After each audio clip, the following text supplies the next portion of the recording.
Où est l'arnaque? Rappelons brièvement le concept de cette série de vidéos dans laquelle je suis prisonnier, je cligne des yeux, je suis pris en otage par l'algorithme YouTube qui ne fait réussir que cette série de vidéos, voilà. Dès qu'il y a une vidéo où est l'arnaque, elle buzz, toute proportion gardée, mais si je fais un autre truc, genre, je sais pas, playlist première année endomorphisme et tout, bon, ça flop.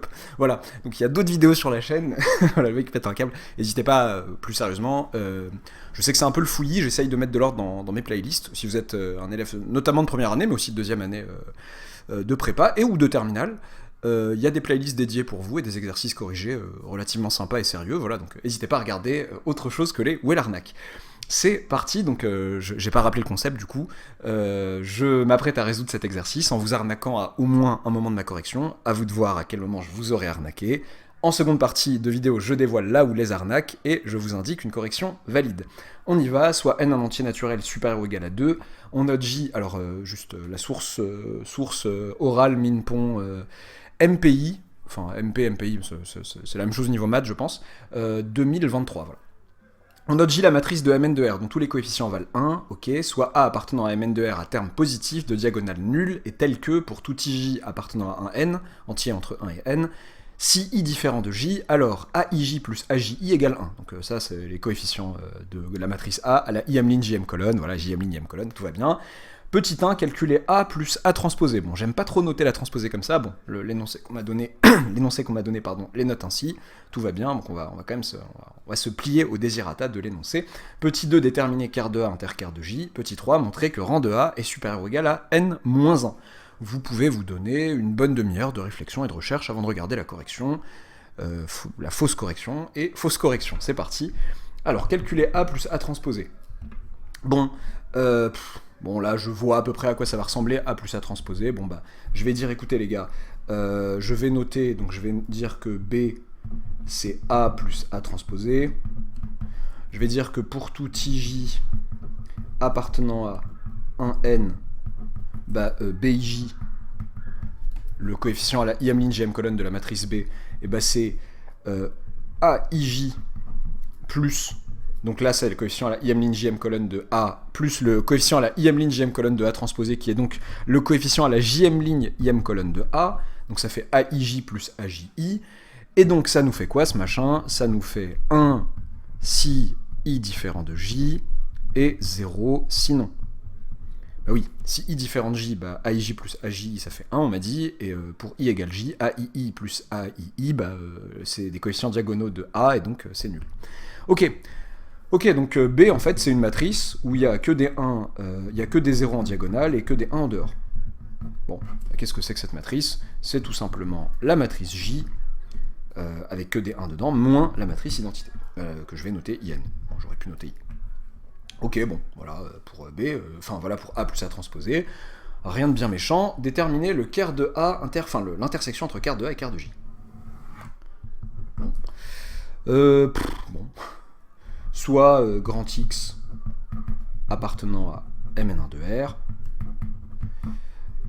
Je vais voir ce que ça veut dire, ce que veut dire le fait que X appartienne à quart de A inter quart de J.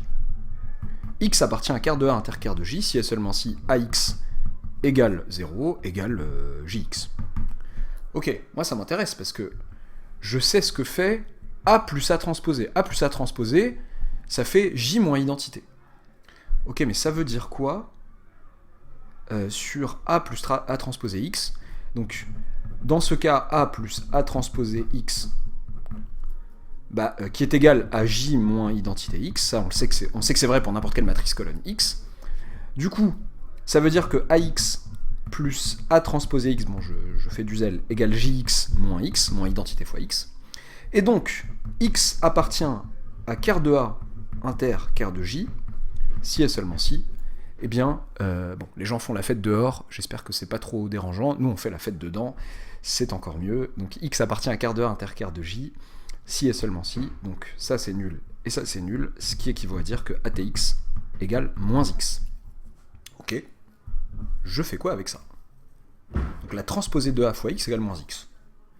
Et bien, remarque lumineuse d'un élève en colle, A est une matrice qui vérifie ces machins-là. La transposée de A vérifie la même chose. AT vérifie les mêmes hypothèses que A. Est-ce que les termes de transposé de A sont positifs? Oui. Est-ce que les coefficients diagonaux de transposé de A sont nuls? Oui. Et est-ce que, si on appelle C la transposée de A, est-ce que si I différent de J, CIJ plus CJ égale 1? Oui. On a les mêmes hypothèses que A. Et ben donc, qu'est-ce que ça veut dire? Donc, X appartient à ker de A transposé. Et ben ça, c'est génial. Pourquoi c'est génial? Parce que ça veut dire que A transposé fois X égale 0, et c'est moins X. Qu'est-ce qu'on vient de dire sur X là? Bah que moins X était nul et donc que X est nul. Bon, 0, ce que j'appelle 0 ici, bon, on détaille pas tous les zéros en algèbre binaire à passer un certain âge, on va dire, passer un certain moment de l'année, donc 0 c'est le vecteur, la matrice colonne nulle de Mn1 de R, quoi. Ok, donc X égale 0. Donc qu'est-ce qu'on a montré là? On a montré que en fait, on a montré que ker de A inter ker de J, bon, on va détailler un petit peu, ker de A, il y a une lueur un peu bizarre, c'est pas grave, inter ker de J est inclus dans le singleton vecteur nul de Mn1 de R. Et le singleton vecteur nul de Mn1 de R est évidemment inclus dans ker de A inter ker de J, qui est une intersection de deux sous-espaces vectoriels de Mn1 de R, donc il reste un sous-espace vectoriel de Mn1 de R, qui contient donc le vecteur nul de Mn1 de R. D'où ker de A inter ker de J, zut, j'écris ker d'une manière horrible, c'est pas grave, égale le singleton vecteur nul de Mn1 de R. Ok, bon bah on a bien établi qui était ker de A inter ker de J, on est content. Ok, on nous demande ensuite de montrer que le rang de A était supérieur ou égal à n-1. Bon, pas faire le... Enfin, ouais, j'avoue qu'il y avait marqué en déduire dans l'énoncé originel. J'ai voulu augmenter la difficulté. J'enlève souvent en déduire pour que les gens se disent tout seuls qu'est-ce qui va me servir, etc. Bon, c'était en déduire. On peut potentiellement se douter que les questions précédentes, notamment la précédente, va nous aider. Quand on voit du ker de A inter ker de J, qu'est-ce qu'on se dit? Alors on se dit si c'est pas Grassmann, il y a une histoire de dimension, etc. Qu'est-ce que c'est du coup? Bon, on essaye Grassmann. Grassmann nous dit quoi? Il nous dit que la dimension de ker de A inter ker de J est égale, plutôt plus, bon, même s'il nous dit quelque chose sur l'intersection, c'est vrai, moi j'ai plus l'habitude comme ça, c'est la dimension de ker de A plus la dimension de ker de J moins la dimension de ker de A inter ker de J. Sauf que la dimension de ker de A inter ker de J, ça fait 0. Le réel, 0. Ça, c'est dimension nulle. Ce sous-EV là de Mn1 de R est dimension 0. Donc on a que dimension de ker de A, celle qui enfin, ce qui m'intéresse, c'est le rang de A, d'accord, ok, mais dimension de ker de A m'intéresse, c'est dim de ker de A plus ker de J, moins dim de ker de J, du coup. Ok. J'aimerais bien avoir la dimension de ker de J, quand même. C'est qui J? J, c'est la matrice où il n'y a que des 1. L'invasion des 1, il y a plein de blagues sur J, un peu nul. Moi j'aime bien, j'ai fait dans plusieurs mèmes, J carré ça fait NJ, voilà, il faut, voilà, les Rolling Stones, voilà. Alors, J c'est une matrice où il n'y a que des 1, donc c'est une matrice en fait qui a la même, enfin toutes les colonnes sont identiques et sont égales à la colonne où il n'y a que des 1. Donc le rang de J, déjà à ce stade, le rang d'une matrice, c'est la dimension du vecte de ces colonnes ou de ces lignes, dimension d'espace vectoriel engendré par ces colonnes dans Mn1 de R ou de ces lignes dans M1N de R. Donc là, c'est dim de vecte rang de J, c'est dim de vecte de cette colonne-là. Cette colonne-là étant non nulle, l'espace vectoriel engendré par cette colonne non nulle, c'est un espace vectoriel de dimension 1. Donc le rang de J, c'est 1. Le théorème du rang me dit donc que la dimension du ker de J, c'est la dimension de M1 de R qui est n, moins le rang de J, donc moins 1. Donc ça fait n moins 1, tout simplement. Donc en fait, à ce stade, je sais que dim de ker de A est égal à dim de ker de A plus ker de J, dim de ker de A plus ker de J, du coup, moins n moins 1. Et j'aimerais que cette dimension du ker de A soit assez petite, parce que je veux que que le rang de A, que la dimension de dim de A soit assez grande.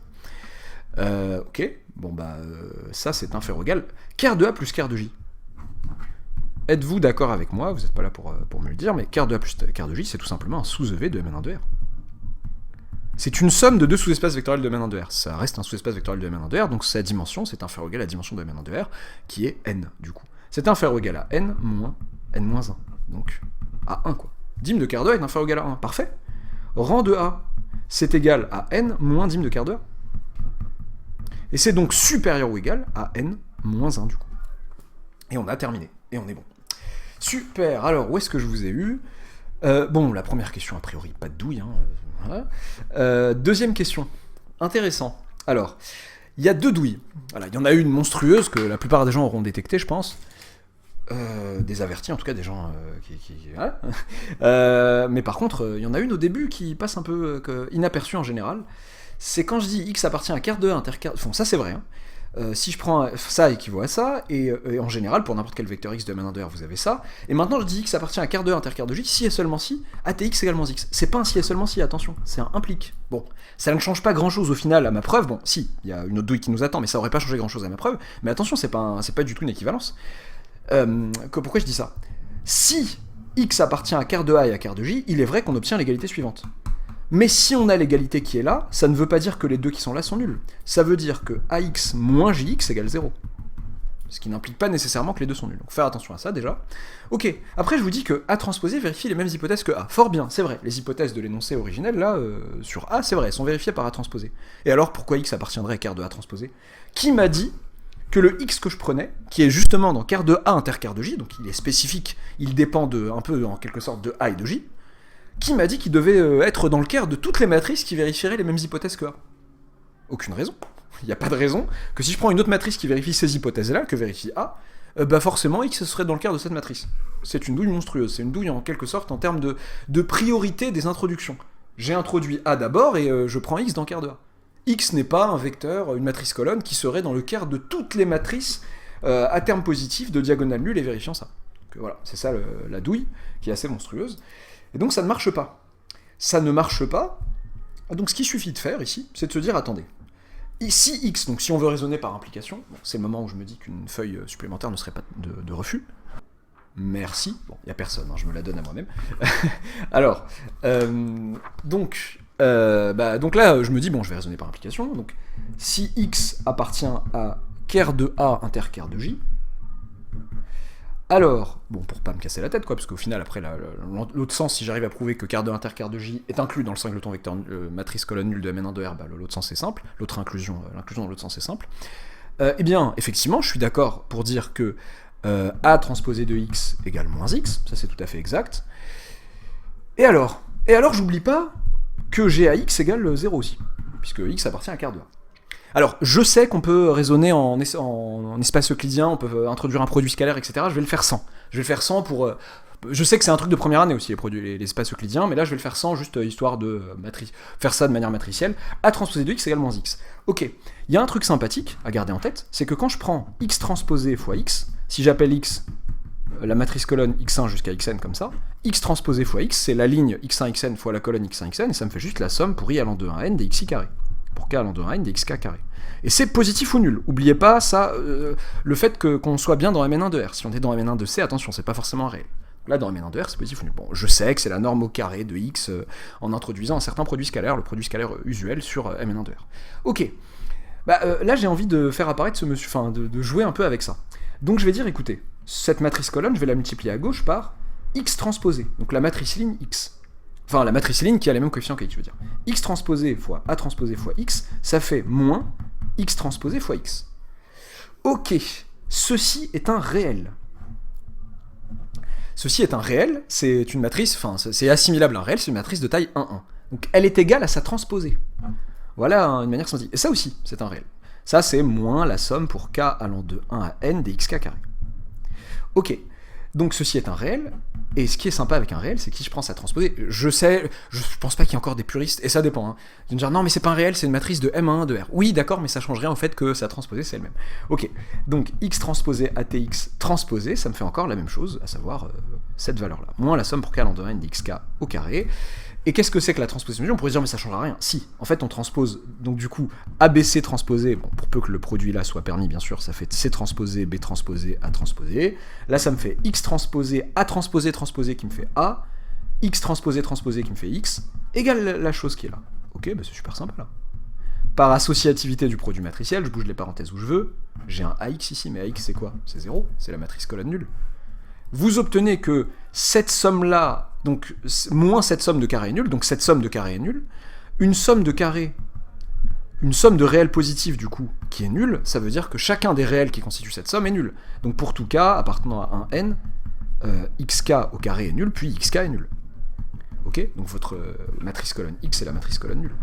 Ok, avec le produit scalaire, j'aurais pu parler de, donc au lieu de parler de comme ça xt à x, j'aurais pu dire x scalaire à x égale 0, et ensuite une histoire de transposition ici atx. Bon, après, en fait, je trouve que c'est un peu fictif parce que, enfin, il y a une histoire, bon, je peux parler d'adjoint, etc., ok, je veux bien, mais c'est un peu fictif là, dans ce cas précis, je veux dire, ça sert dans d'autres cas, mais dans ce cas précis, bon, c'est des calculs matriciels simples qui me font que j'obtiens, j'ai mal commencé, là j'avais x atx, donc x scalaire atx qui faisait 0, ce qui implique directement que a x, donc si on revient aux endomorphismes, l'endomorphisme associé canoniquement, par exemple, associé à transposer son adjoint, c'est celui canoniquement associé à A, et donc je me retrouve avec AX scalaire X qui fait 0, et du coup j'obtiens 0 scalaire X qui fait 0, pourquoi je...